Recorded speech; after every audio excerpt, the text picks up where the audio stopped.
সমাজের ভিতরে ভাইরাস নিয়ে আসছে। এই ভাইরাস অন্য কোনো ভাইরাস না, এটা হলো ইহুদি খ্রিস্টানদের চক্রান্ত। কথা বলেন ঠিক কিনা?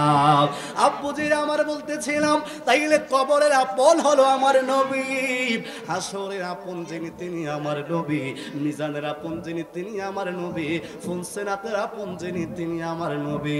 মাস্টার নাম হলো শাবান মাস। দেখবেন এখন ইউটিউবের ভিতরে, ফেসবুকের ভিতরে, টেলিভিশনের ভিতরে কতগুলো গুমটাওয়ালা শায়েখ তারা ফতোয়া দিবে, শবে বরাতের কোনো নামাজ নাই, শবে বরাতের কোনো রোজা নাই, শবে বরাত এটা বেদাত, এইভাবে অনেকে ফতোয়া দিবে। কথা কোন ঠিক কিনা?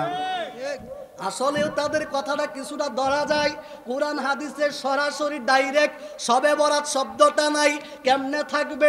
সব শব্দটা হলো ফার্সি, বরাত শব্দটা আরবি, ফার্সি, উর্দুতে তিনভাবে বিধানে ব্যবহার হয়। তাইলে সব শব্দ যদি ফার্সি হয়, আপনারা জবাব দিবেন কোরআন কারীম আরবি ভাষায় না ফার্সি ভাষায়? জোরে কোন? আরবি ভাষায়। আমার নবীর ভাষা, কথা কোন ঠিক কিনা? কবরের ভাষা, কথা বলেন ঠিক কিনা? কবরের ভাষা হবে আরবি, আমার নবীর ভাষা আরবি। আমার আল্লাহ কয়, হাবিব আমি আল্লাহ আপনার জন্মভূমির ভাষা অনুযায়ী আমি আল্লাহ কোরআনকে আপনার কাছে পাঠিয়ে দিলাম। সুবহানাল্লাহ বলেন। মুসা নবীকে তাওরাত দেওয়ার জন্য নতুন পর্বতে যাইতে হয়, কিন্তু হাবিবুল্লাহ আমি আল্লাহ আপনাকে নির্ধারিত কোনো জায়গা দিব না। আপনি জাবালে রহমতে কোরআন, জাবালে রহমত, আপনি গারে সুরে কোরআন, গারে সুরে, আপনি মক্কায় কোরআন মক্কায়, আপনি উম্মে হানির ঘরে কোরআন উম্মে হানির ঘরে, আপনি মদিনায় কোরআন মদিনায়, আপনি উহুদে কোরআন উহুদে যাবে, আপনি বদরে কোরআন বদরে যাবে, আপনি হুনাইনে কোরআন হুনাইনে যাবে। ইয়া রাসূলুল্লাহ কোরআন আপনার কাছে যাবে গো নবী, আপনি কোরআনের কাছে আসা লাগবে না। ওই মায়ের নবী রাহমাতুল লিল আলামিনের ভাষা আরবি ভাষা, ওই ভাষায় আমার আল্লাহ কোরআন নাযিল করলেন। আর আমরা বলি শবে বরাত, এই সব শব্দটা হলো ফার্সি শব্দ, আর বরাত শব্দটা আরবি, ফার্সি, উর্দু তিনটা অভিধানে ব্যবহার হয়। এবার আপনারা বলবেন হুজুর সব শব্দের অর্থ কি? বরাত শব্দের অর্থ কি? সব শব্দের অর্থ হলো রাত, বরাত শব্দের অর্থ হলো বরকতময়। এবার যদি আপনি এটাকে যদি আরবিতে ট্রান্সলেট করেন, এটার অর্থ হবে লাইলাতুম মুবারাকা। জবানটা খুলে কি সুবহানাল্লাহ বলা যাবে না?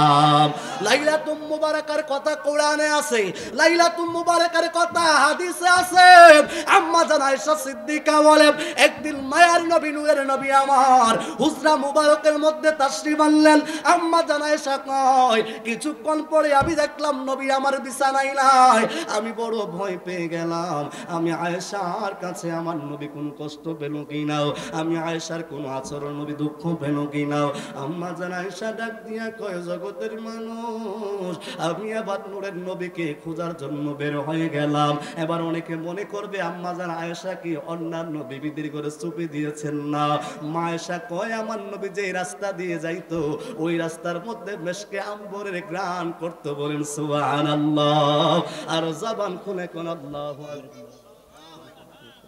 রহমতে আলম নবী নূরে মুজাসসাম, রহমতে আলম নবী নূরে মুজাসসাম, সাহাবীরা আতর বানাই ওই নবীজির গাম, সাহাবীরা আতর বানাই নূরে নবীজির গাম। বাবা রহমতে আলম নবী নূরে মুজাসসাম, রহমতে আলম নবী নূরে মুজাসসাম, সাহাবীরা আতর বানাই নূরে নবীজির গাম। ছিল জানো মানো কেমন আমার নবীজি, যার কদমে চন্দ্রের সূর্য তারকারাজি রে, যার কদমে চন্দ্রের সূর্য তারকারাজি। বাবা আরো শুনবানি সুন্দর কাহিনী, বলুন আরো শুনবা সুন্দর কাহিনী। জান্নাতের ওই রুমে রুমে লেখা নবীর নাম, জান্নাতের ওই রুমে রুমে লেখা নবীর।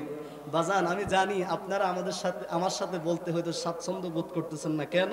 কারণ যিনি এই গজলের প্রণেতা লেখক তিনি তো কিছুক্ষণ পরে ওনার মায়াবী কণ্ঠে বলবেন সুবহানাল্লাহ, বলবেন না? হুজুর চলে আসছেন, আলহামদুলিল্লাহ বলবেন না বাবা? হুজুর চলে আসতেছেন, কারণ আমি তো শুধুমাত্র আপনাদের একটু বসানোর জন্য বলেছি। হুজুর ইনশাআল্লাহ 2 মিনিটের ভিতর স্টেজে চলে আসবেন।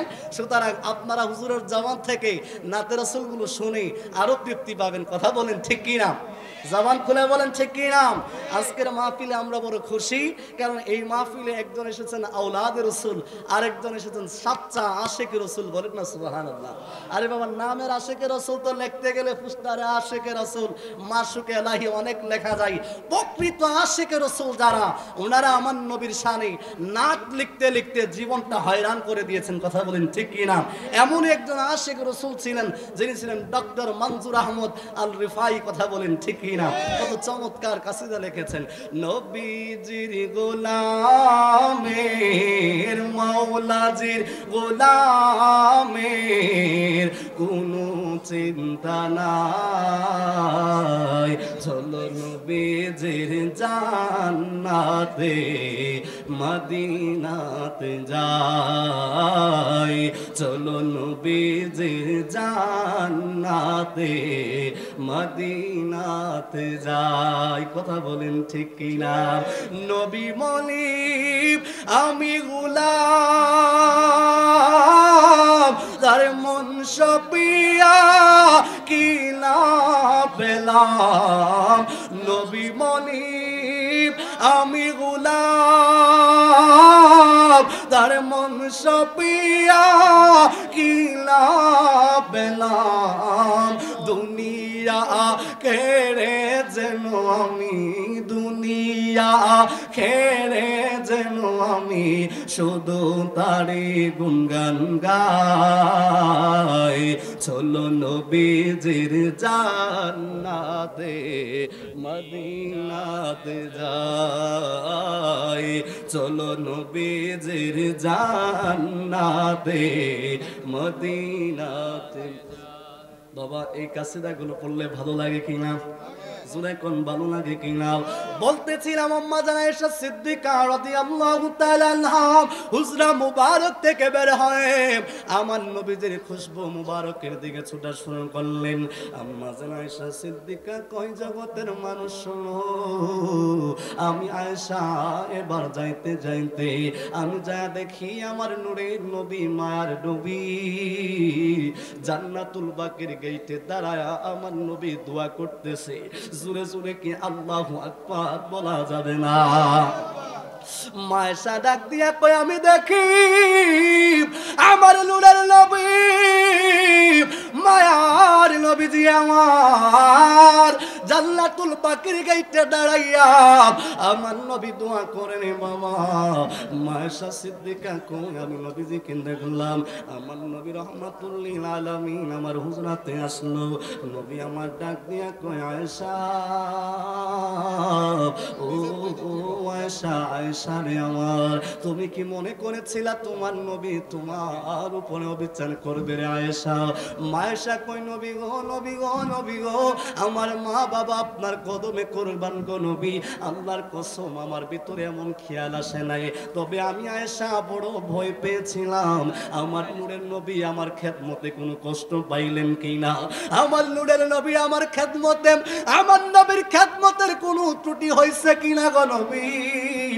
আমি আয়েশা বড় অবাক, বড় কষ্ট পাইছে। এই জন্য না আপনি আমার হুজরা থেকে চলে গেছেন, আমি আপনার উপরে অবিচার করেছেন এমন ইলজাম আমি দিব না গো নবী। আমি আয়েশা চিন্তা করেছিলাম আমার খেদমতে কোনো ত্রুটি হলো কিনা গো নবী। ইয়া রাসূলুল্লাহ আমারে ক্ষমা করে দেন। আমার নবী ডাক দিয়া কয়,